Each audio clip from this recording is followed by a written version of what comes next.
here in Liverpool is what is commonly known as the Bombed Out Church. It is St Luke's Church, which was built in the 1800s. It's an Anglican church, and they stand as a war memorial now after they got hit during the Second World War, during the Blitz of Liverpool. So this is the inside of St Luke's Church. So it's a managed ruin. It suffered catastrophic damage during the May Blitz of 1941. It lay disused for many years before being transformed in the 2000s as a cultural space. So they have like concerts and things in here as well. What? Like concerts, and it's a venue that they use for concerts and lots of different things. Wow! So you can see the remains when the fire that engulfed the church here. And you look all the way up to the very tippy top of the spire.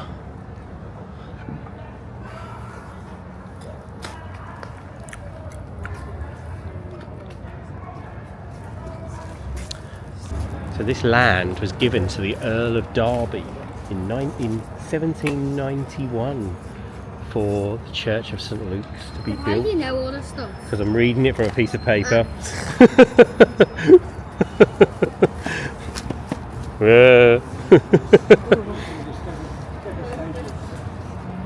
And he said, the Earl of Derby said this land could only be used for the construction of a church. All the viewers thought that you were super smart. Yeah. I'm going to edit it so they still think I'm super smart. But you are super smart. Oh, thanks, Ollie. At least someone thinks that. Don't do that. And so the foundation stone was laid in April 1811. So this church is almost as old as your mum. very nice. It's not very kind, is it? You're not I'm brave when your mum's not around, aren't I?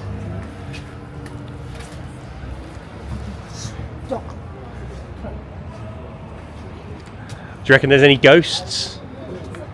Why have you taken that off the bottle, Ollie? No, it's supposed to be attached. Well, this one's... Oh no, the church is haunted by the ghost of a whopper. The ghost of the whopper, little whoppers. Well, Josh here, maybe. 2 whoppers. You look like a The ghost of Christmas past. No, Ollie's come dressed as steampunk Ollie, so therefore he's from the era of the church. And then Josh. So this is the church nave. Would have had all stained glass windows originally, I would have thought. I assume. Would it have all like this is where like the stage and stuff? Where the altar and stuff would have been, yeah, and the choir and stuff. I wonder how long it took them to build this. I'll tell you exactly how long it took them to build it, because I'm really smart and clever. The foundation stone was laid in 1802, and it was this foundation stone was laid in 1811. Yep. But the church work didn't start until 1826, and it was finished in 1849. If your memory serves correct. If my memory serves correct, yes.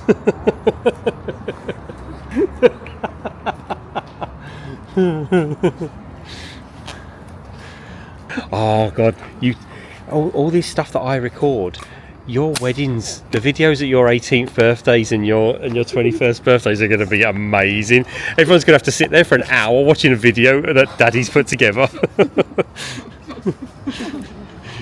Warn your friends. Can't wait. I need to put some pictures in it, because the first time I ever hit Josh was when I was 1. Okay, you shouldn't be proud of the fact that you remember when you hit your brother for the first time. So during World War II, Liverpool was the biggest port on the west coast of England and was therefore critical to the war effort. In 1941 was the time when Liverpool was bombed the most, and there was a devastating 7-night bombardment known as the May Blitz, which a lot of people forget about because it happened up north in Liverpool.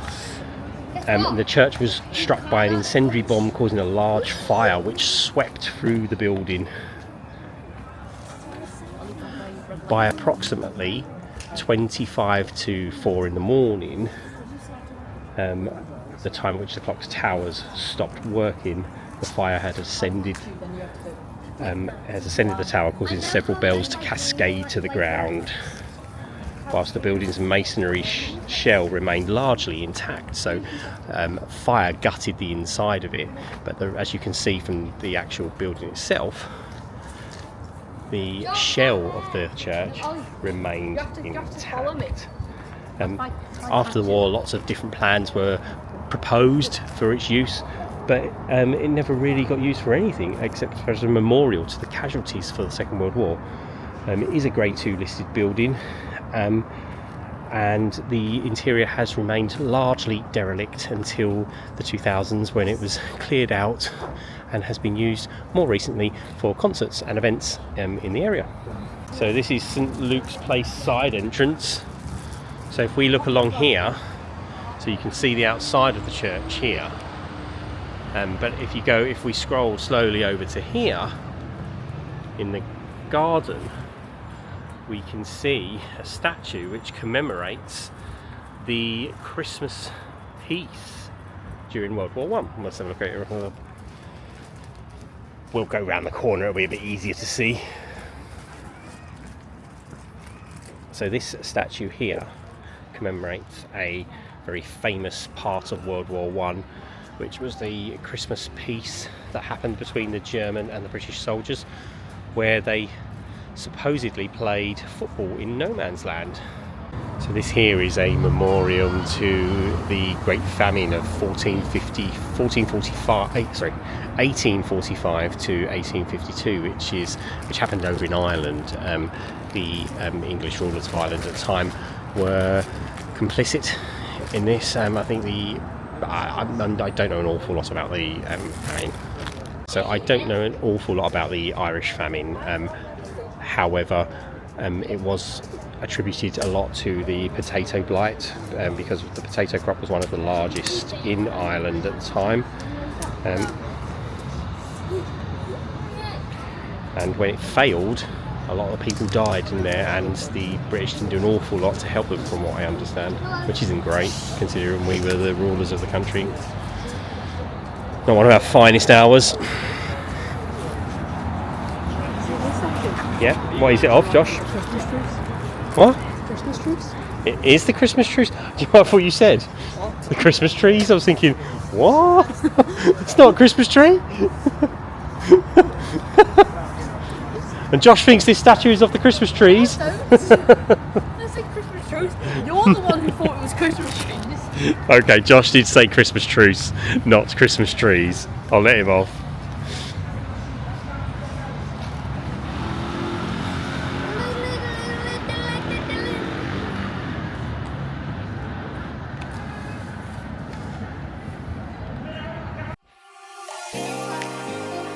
You have been watching Munchy Road Hippopotamus. Follow us on Twitter at Munchy Road and on Instagram at Munchy Road Hippopotamus. Don't forget to like and subscribe if you enjoy the content, and tell us about any adventures that you have.